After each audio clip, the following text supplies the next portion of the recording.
How you guys doing? HumbleZeus here, and welcome back to another video. So today marked the end of the Overwatch beta, and unfortunately, there's a hole in my heart that just will not be fixed until Widowmaker comes back. However, just because the beta is over, it doesn't mean I don't have any content for you guys. And a lot of you asked me to make a video saying, how do I become a better player? And I was originally just going to do a whole bunch of tips and tricks. However, I realized that Overwatch is a very team-based game, and I thought, you know what?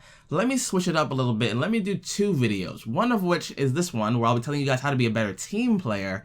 And the other video will be how to be a better individual player, because they're two very different things, and good team-based coordination in my mind comes before being a great slayer or a great, tank. You need to know how to help your team before you can go off and kill everybody.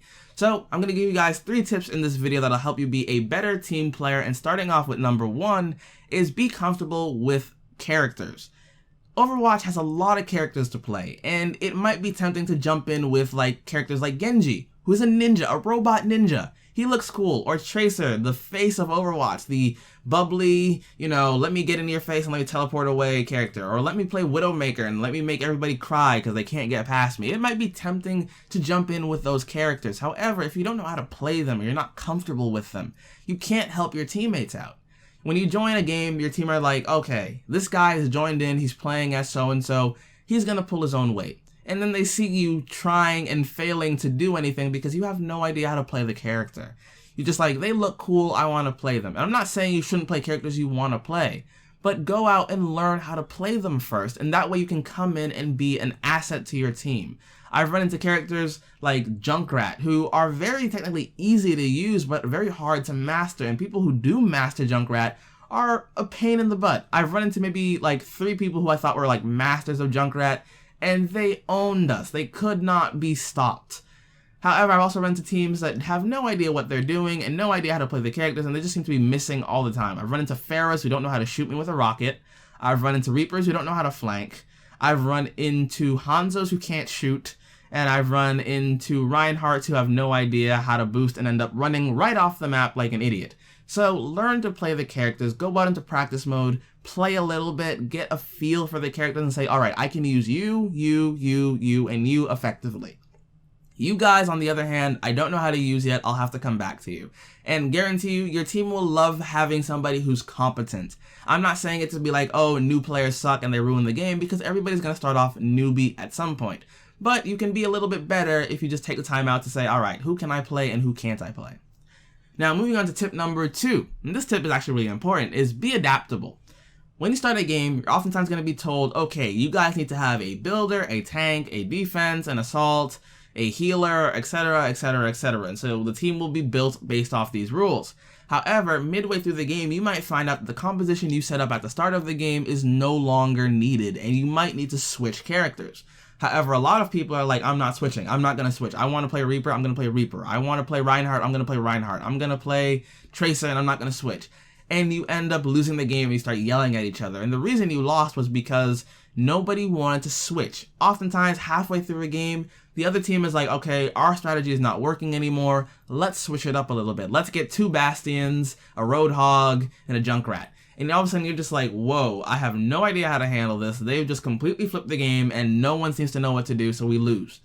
Instead, how about being like, okay, they've gotten 2 Bastions, so let me switch over to Genji or Widowmaker or Hanzo and let me take them out.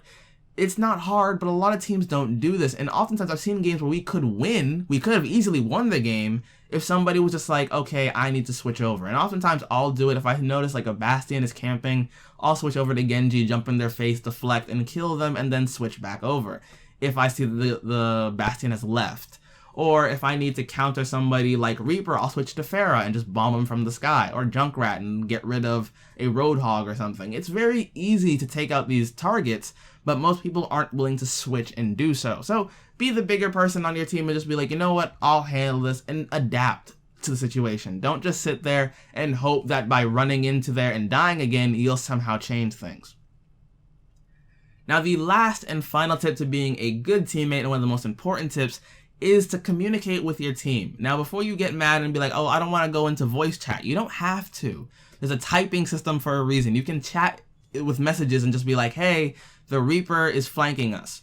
or hey, this character has their ultimate, be on guard. Because there have been games where I've done that and my teammates have been like, understood, understood, understood. And when they ran in to face the enemy team, they were ready to face an ultimate. A Pharah couldn't get more than a single kill because my team was ready for it. Or a Mei couldn't freeze us because we knew that she was going to try and freeze us. So knowing, when to tell to your teammates, hey, you might want to watch out for this, can be a big game changer. And it can happen every time you die. There is a cooldown. You can't respond immediately. So take that time out to say, you know what? Let me type a quick message saying, watch out for this, and move on. It can really help out. You don't have to talk. You don't have to go in real time and be like, hey guys, there's a teammate, there's an enemy flanking us. You can just be like, Reaper flanking, and be done with it. And you can be like, okay, got you. And then someone will pay attention to that and be like, all right, where's this Reaper? Don't just ignore the gunshots or the teleportation sound.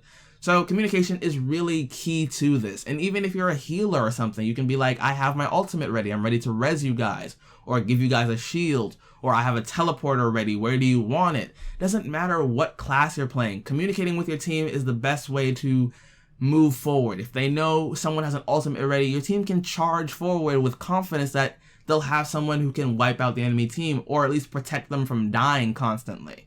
So those are my tips for you guys. I wanted to share them because, again, being a team player is really important. It can help solidify victories, or it can cause you to lose. A solid team is hard to play against, and if you know some of these things, you can be a little bit better at the game overall and help your teammates out a little bit more. So hope you guys enjoyed. I'll see you guys in another video very soon. Hopefully, Zeus out.